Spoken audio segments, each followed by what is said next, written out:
Welcome to the D6 Family Ministry Podcast, a place where ideas, principles, and personalities come together to give you a ministry advantage that empowers the church and home. I don't know anything more important in our society or in the kingdom of God than to help the church, help the family. Discipleship is not an event, it's a way of life. And one day it just hit me that discipleship at home was not about doing more. It was about inviting Christ into what we were already doing. The goal of family ministry is not families sitting on the couch holding hands and singing Kumbaya. The ultimate goal is families that love God, love people, and make disciples of all peoples. So that's why you're here. You're here to say 1 hour a week, as significant and as awesome as it is, we know that it's not enough, and we want to be intentional with every hour. You're listening to the D6 Podcast. Here are your hosts, Marianne Howard, Ron Hunter, and Josh Wooten. All right. You know, we've got a unique guest. And in fact, I've just been blown away by our guests over the last few weeks. We've kind of broken the mold, gotten outside of the norm of being ministry leaders. And we're talking to people who are unique in their fields. And today we have an Olympian athlete, not just an Olympian athlete, but a winner of an Olympics, and as you'll find out momentarily, a winner of not only the Winter Olympics but the Summer Olympics, and that is a rare breed. And so we're excited about this, that we're going to have Lauryn Williams with us as our guest on the interview today. But before we get into that, Josh, Marianne, I want to ask you, which is your favorite Olympic events, the summer or the winter? And tell us which of your favorite sports do you like to watch when those come around? I love the Summer Olympics. I am so the girl that grew up watching gymnastics and trying to do all the floor routines and the balance beam and the flipping and the whatever. I love gymnastics, but I also was glued to Michael Phelps being successful and swimming.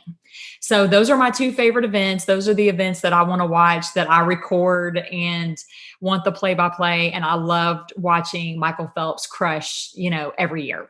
For the Winter Olympics, I do like the Winter Olympics, but I love to watch Shaun White snowboarding.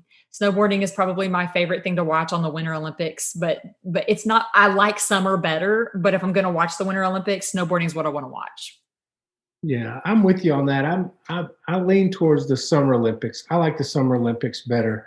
And I love to watch soccer in the Summer Olympics. Like, that's just one of the things that I really get into, and I will watch the swimming, and when it gets to the medal rounds in the evening when they show the most popular events, I'll tune in. But the Winter Olympics, though, it's funny, I really enjoyed the curling. I know that sounds so weird, but when that kind of came on the scene, I'm like, hey, those guys look like me. Like, I don't have to be the most physically fit dude to be an Olympic athlete. And I dig that. So I like watching the curling and also the snowboarding, and every now and then some figure skating, like the couples routines.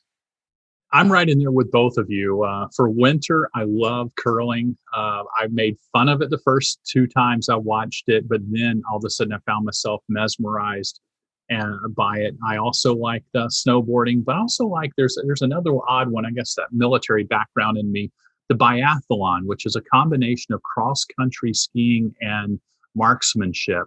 And you may think that's no big deal, but I can tell you, if you've ever done marksmanship, controlling your breathing is the name of the game. And after you've just completed a major set of miles of cross-country skiing, controlling your breath to steady hold that barrel of that weapon is very, very hard. And so I'm always intrigued by that one. And then for the summer Olympics, certainly gymnastics would be a lot of fun, but I also love, they call it table tennis. I call it ping pong. I love watching those guys with ping pong standing 20 feet away from the table, curling that ball around, and some pretty amazing things. One of my favorites on that one for sure. So, have either of you ever considered competing? I mean, in any one of these areas, Did you aspire maybe when you were younger in certain field and dream of being at the Olympics? Absolutely. I thought somehow I could figure out how to have good balance, and that would somehow I could be a gold medalist Olympian. But I also was like, as a little girl, you love watching these girls do remarkable things in gymnastics, and they were doing world-changing things at this time in the 80s and 90s in gymnastics with girls. So it was just, they were my heroes. And you think as a kid, just like you want to be like Michael Jordan, you want to be like one of these gymnasts that do these, contorts their body and does all the things. For sure. Josh? Yes, 12-year-old Josh thought he was going to be a soccer star.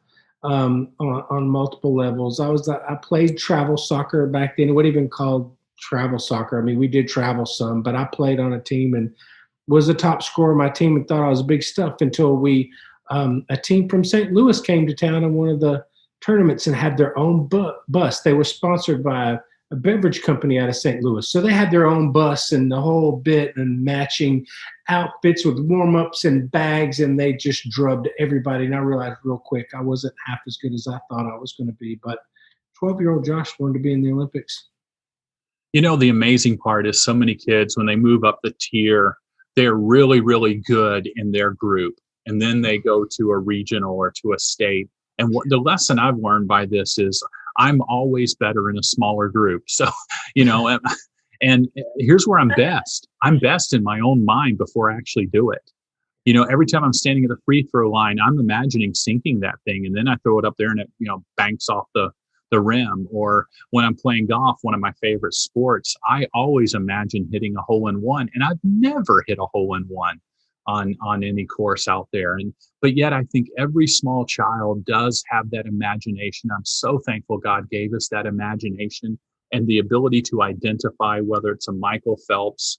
I must confess, I remember when I was small seeing one of the runners cross the line, and I'm going to try to leave this anonymous while everybody knows who I'll be talking about in here.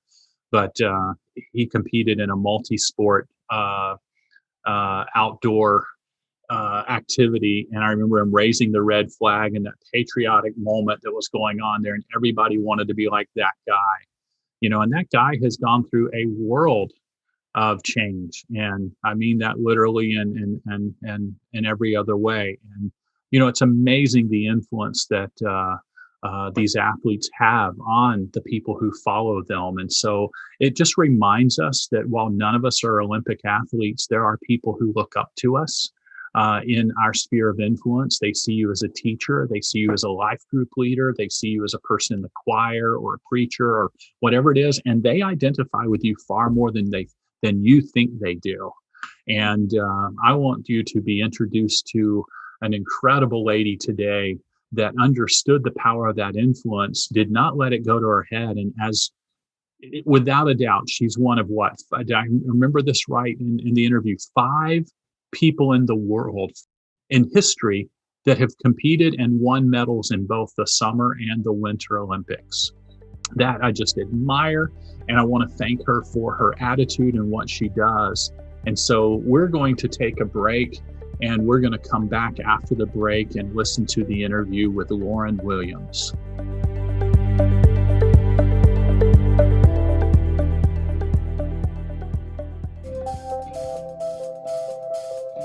Are you concerned about your church's future? Will it serve another generation?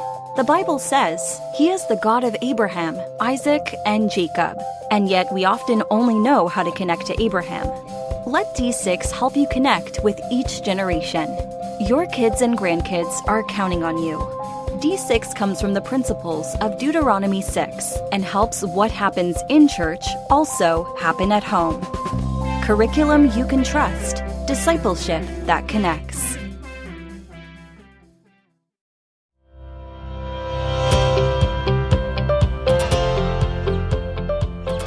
Listeners, please excuse me if I'm just a bit giddy today because I am joined by Lauryn Williams, a 4-time Olympian who holds a gold medal and 2 silver medals. But that's not even the coolest part. Lauryn won a silver and gold in track at the Summer Olympics, but then won a silver medal at the Winter Olympics in 2-woman bobsled. She is one of only 5 people, yes, 5 people in history to win a medal at both the Summer and Winter Olympic Games, and she is the first woman in U.S. history to do so. Lauryn, thanks for being here. How are you doing? I am doing wonderful. I have no complaints. 2020 has been a crazy year, but I feel like all things considered, I am highly blessed. That's great to hear. Well, I'm going to ask you a question I'm sure you hear all the time, and you're probably tired of answering. But when did you realize that you were fast? Like, were you just flying by kids on the playground or leaving kids in the dust at track meets? When did that realization set in? I think for me, it set in a lot later than it did for other people. So my mom will tell you a story of me getting home faster than the family Great Dane. I mean, not Great Dane, German Shepherd. I have a Great Dane now. And she said at that point, she realized like, okay, like when you beat the dog home from outside playing, that's one thing. And then my dad, on the other hand, will tell you that I was at the Carnegie Science Center, which I do remember this, and there was a FloJo hologram, and I was racing it all the time.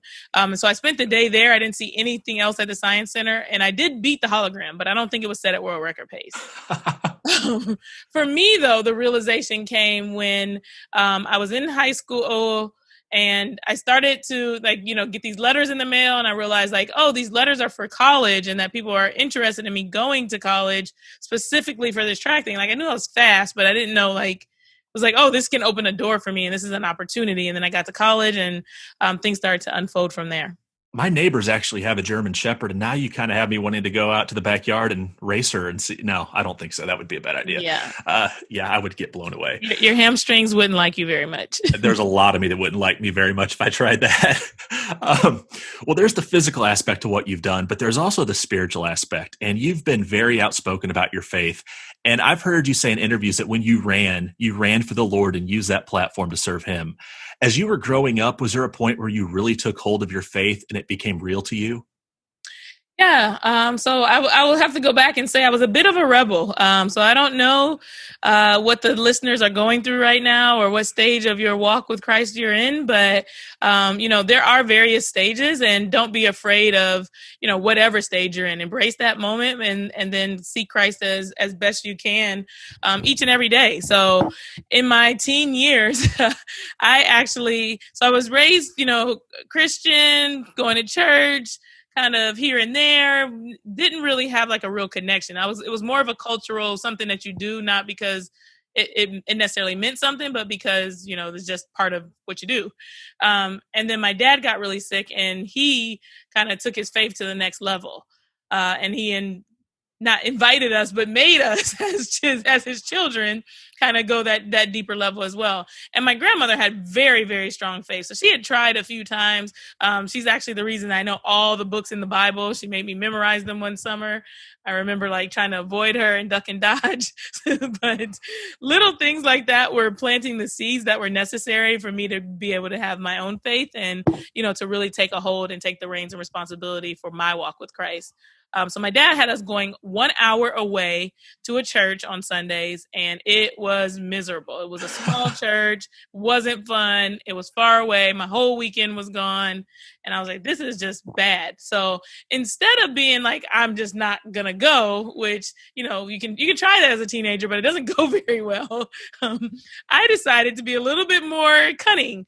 A church opened 1 block away from our house. So I'd walk down, I'd get up really early, go to their 7 a.m. service, be done at 8, and be back home. And everybody else is getting up, getting ready for church. And I'm like, I'm not going. I already been to church today. So, but the way the Lord worked it out was, it was a really great church for youth. And so they were breaking things down in a way that was easy to understand, and really were trying to meet the youth where they were in their walk and get them excited about learning about Christ. And so I actually, was trying to get away from going with my dad, but I actually did get what I needed to be fed and to start my own relationship with Christ. Well, I don't know how fast you can recite all the books of the Bible, but we do know how fast you can run the 100 meters. That is documented. 2004 Summer Olympics in Athens, you take home the silver medal, running a personal best in the final. Do you remember crossing the finish line and standing on the podium, or is that just completely a blur? That is definitely still a blur. And it's funny because, we're blessed to have YouTube that can remind you of those things. And I still can't go back to that moment specifically. There are things around the Olympic Games that I remember. But the actual crossing the finish line and heart beating fast and realizing that I didn't, get a gold, but in fact got the silver. And, even just the excitement, like it's more a vague memory than it is like a very, very pertinent memory in my mind. And thanks to YouTube, you can go on there and watch Lauryn run if you want to. I've seen a couple of her races and some of them on a wet track, and I'm thinking I would die. And there you are, just flying by everybody. It's pretty impressive. Well, the 2004 games and the 2008 games weren't without their share of heartbreak, as the U.S. women's 4x100 relay team got disqualified in both games. Lauryn, as someone who was on the track for both of those events, how did you deal with that, and what did God teach you during that time? Whew, those were tough experiences. I would say one of the biggest lessons that came out of that was how to be a good loser. So it's easy to be excited for the Lord and be excited for the things that life is giving you when, the blessings are coming down. It's not so easy to continue to trust and put your faith in him when things aren't going quite your way. But even in the midst of something as terrible as that, there's always a lesson. And I think for me, the lesson was, like I said, not just to be a good winner, but to also know how to carry yourself with poise when things are not going well. And to realize, I always say, it says, yea, though I walk through the valley of the shadow of death. It doesn't say like stop, set up camp and, pitch a tent and throw a pity party there. You're going to go through things. But that's in fact what's happening in those moments. And you don't stop depending on the Lord in those times. And you don't stop, believing that too shall pass. And we've got to carry ourselves as Christians, even in the ugly, yucky, I want to just stamp my feet and be a brat moments. It's bigger than that. Yeah. Well, 2012 Summer Olympics in London, you didn't call it quits after 2008. You decided to come back at 2012. You were the anchor of the 4x100 in the qualification round, blew everybody by. You finished the race, took first. The U.S. then goes on to win gold in the final, giving you your first gold medal. Why did you decide to make that return to 2012? I just felt like I couldn't walk away from sport not having given everything that I had. And so 2008, my dad passed away. And it was just a really tough time for me. And I was just kind of, it made me question, what am I here for? What is my purpose? Why am I participating in sport? And to really understand what it means to use sport as a platform for something bigger and something better than, just the actual race that's in front of you. So that hard time, I think, led me to, okay, I'm not going to walk away from the sport because, God has given me this gift and I need to be able to use it. And I need to be able to use it for his glory. And I'm not done with that yet, or I haven't even really tapped into that yet. I think I was going through the motions and, it's like sports world, Christian walk, two separate things. But it was like when I started to realize that, everything in your life should be merged with your relationship with God. And so that's kind of one of the big things that took me back to sport. And yeah, I felt like I had to give it another go. Well, if this would have been a movie, the closing scene would have been you with that gold medal around your neck in London, but your movie wasn't over. I'm thinking this is kind of like you think Rocky is over and then here comes Creed just years later. So your story wasn't over there. Your Olympic story wasn't over because 2 years later, you get in a bobsled and you represent the U.S. at the 2014 Winter Olympics in Sochi. Now, we've seen athletes cross over to other sports, but going from track to ice seems like a night and day difference. Why did you decide to make that leap? It's not as night and day as people think it is. So I don't believe you. I do not believe you. I mean, the weather pretty drastic. So my first bobsled race that I got to compete in, that was at a high level competition, was a World Cup race in Lake Placid, New York, and it was negative 17 degrees. So you're right, night and day, because I never competed in track and field in negative 17 degrees. But the carryover is that they're both power sports. And so that sprint speed and that like explosive force is the thing that goes from, track and field that makes bobsled an easy transition for a sprinter like me. Well, not only did you compete in the Olympics, but you win the silver. Like, this story just gets even crazier. You take home the silver, one of only 5 athletes to win a medal in both games. You're the first American woman to do so. Someone is listening to this and they're going to win a trivia contest at a restaurant because you're going to be the answer to it, because that's so crazy. Just unbelievable. But I have to ask you a question that's on everyone's mind. It's on my mind. It's been on my mind for a long time. What is it like being in a bobsled? Because as kids, like, we see these, we're thinking, this is like sledding at 70 miles an hour. That looks amazing. As adults, we're like, that looks crazy. No way. That looks dangerous. So, like, I've never been able to ask somebody this. What is it like in that bobsled? It is like being kicked off of a cliff in a washing machine. So, and cartoons are different now, but back in our day, there was like Wile E. Coyote and the Roadrunner, and I just think of that kind of cliff that like they were always like falling down the side of, but they were still okay when they got to the bottom. That's kind of what bobsled is. The thing about it, though, is that the more you learn, the better equipped you are to feel comfortable in that sled. And I kind of think of that with the walk to Christ. Like the more you are in the word, the better equipped you are to handle the things that you come up against in life. And so for the bobsled track, we walk, it's a mile-long course at various different locations all over the world. And as a brakeman, we don't usually need to walk the course. The drivers walk it 2 or 3 times, they walk it pretty much every day for whatever time that we're at the track. I learned I needed to start walking that course because what it did was make me a lot more aware of we turn left and then we turn right, then we turn right again, then we go through a little swirly whirl.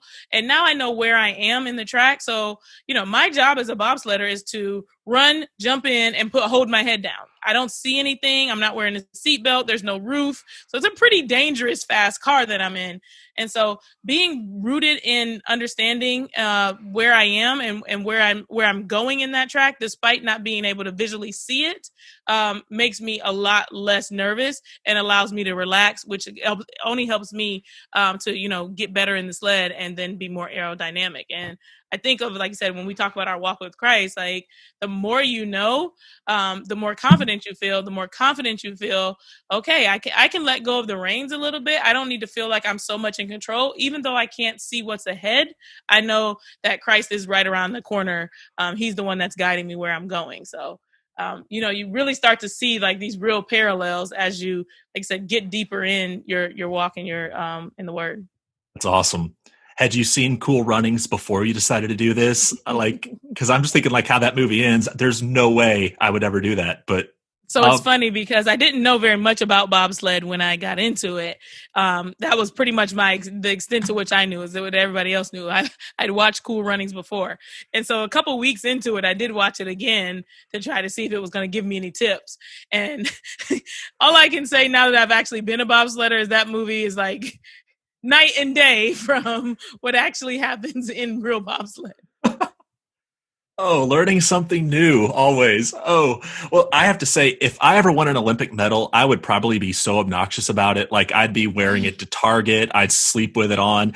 But I know that really hasn't been you. I've heard you say in past interviews that your identity isn't in your accomplishments or your medals, but in God.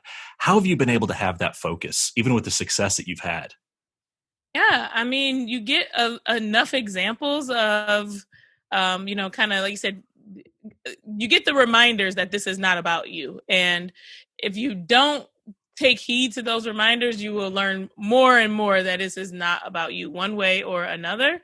But I think when we look at like kind of even all the stuff that's going on in the world today, we have to be able to see that no thing can be about just one person. This has to be about something bigger.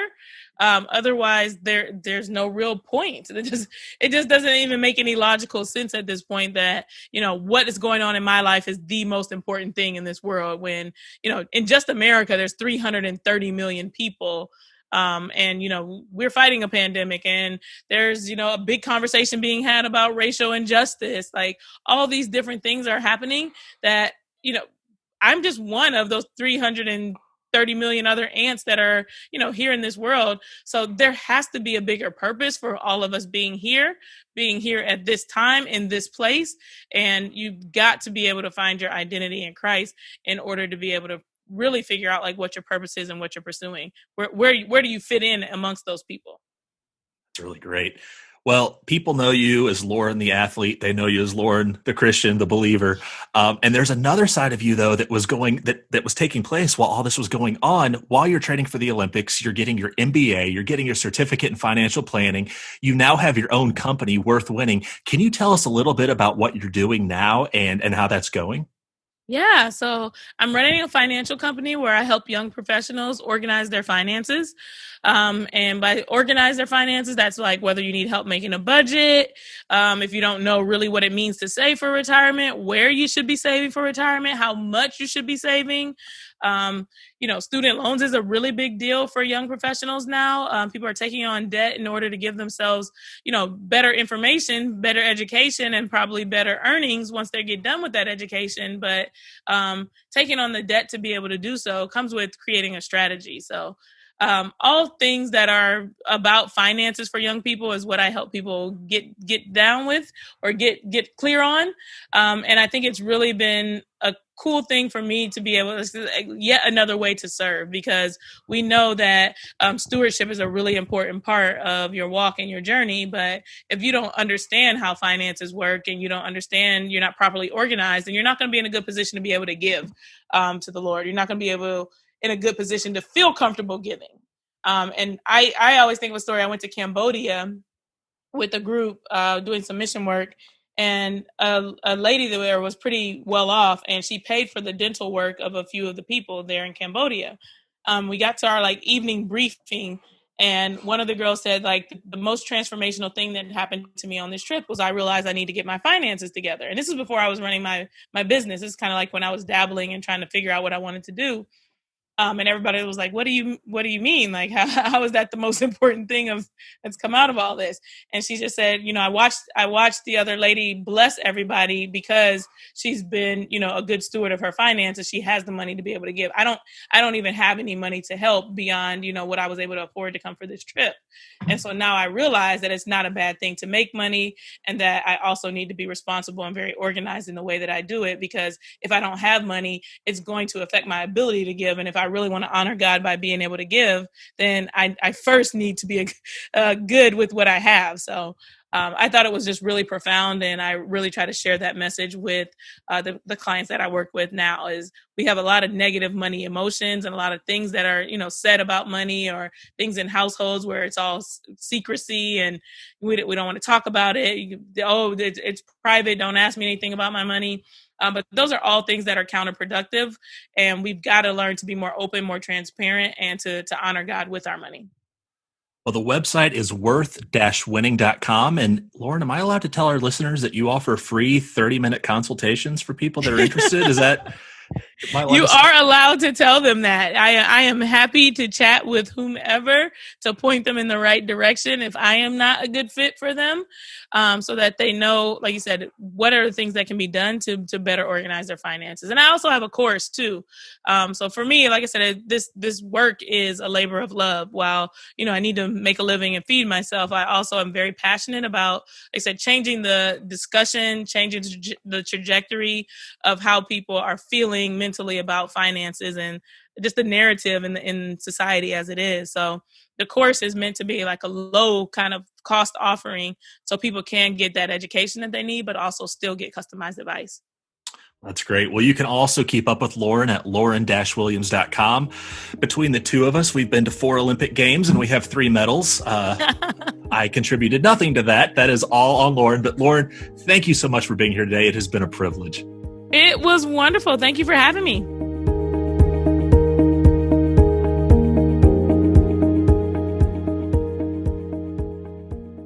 Well, I'll tell you what, I'm still blown away by Lauryn Williams. And if you were impressed by hearing her here, I want to tell you that we have a full article in the spring issues of D6 Forward and Velocity magazines.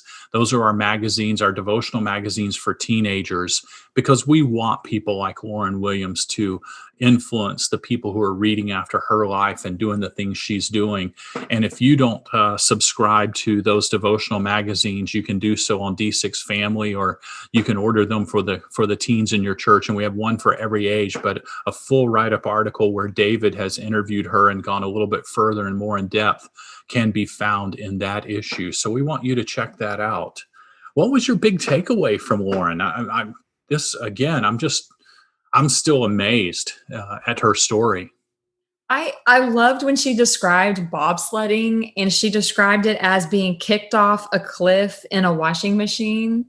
And she made a statement that I thought was so profound. She said, the more you learn, the better equipped you are for the inside of the bobsled. And she was talking about walking the course and just understanding the course. And the better she understands the course, the better aerodynamic she is as she jumps into this literal washing machine and jumps off a cliff.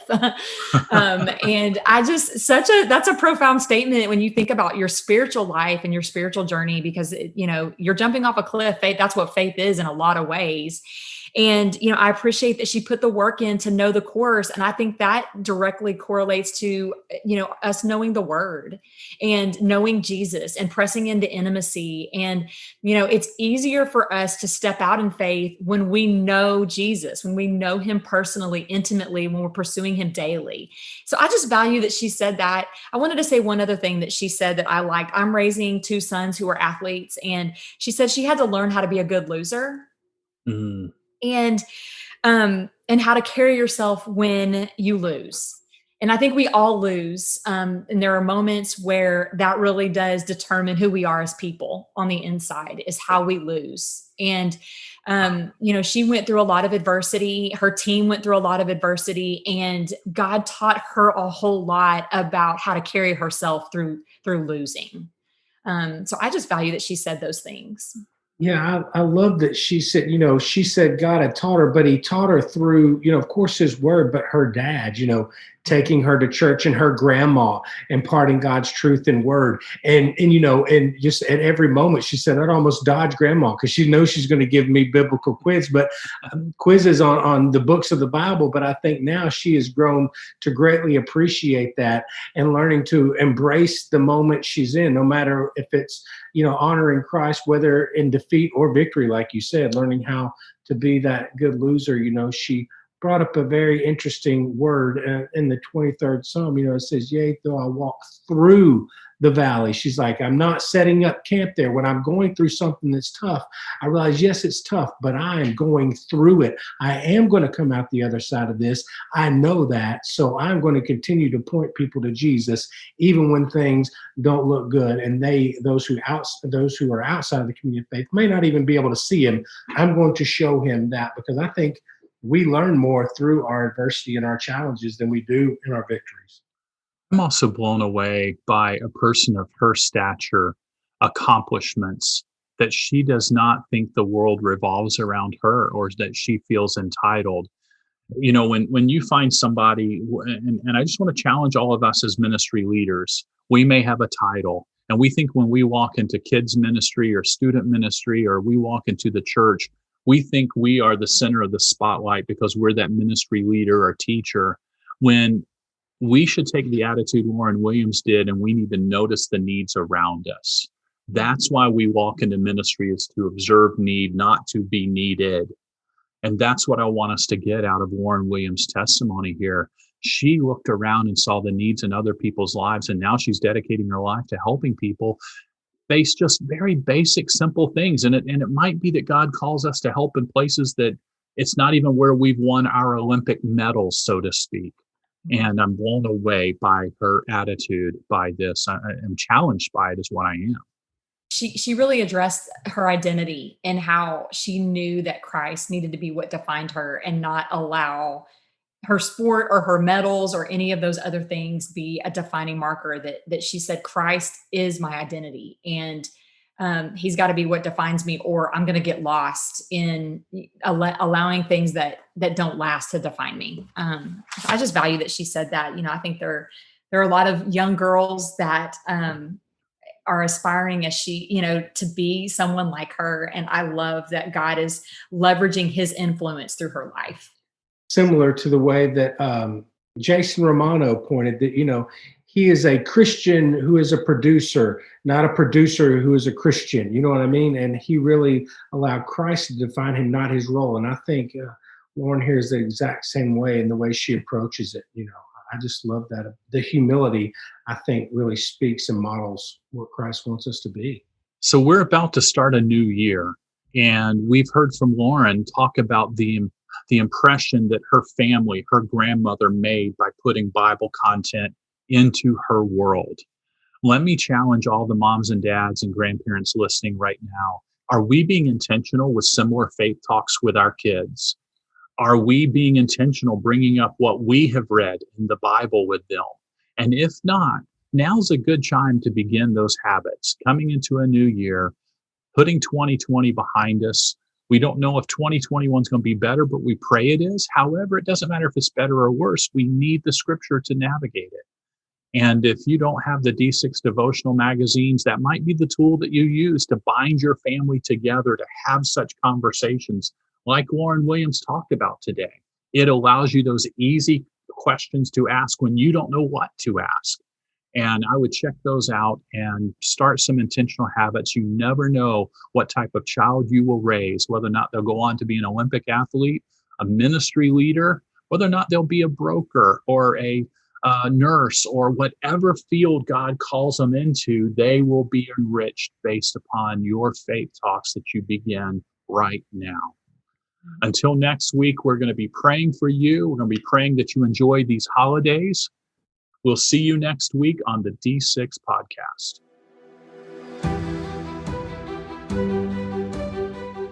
You've been listening to the D6 podcast. You can learn more about D6 at d6family.com.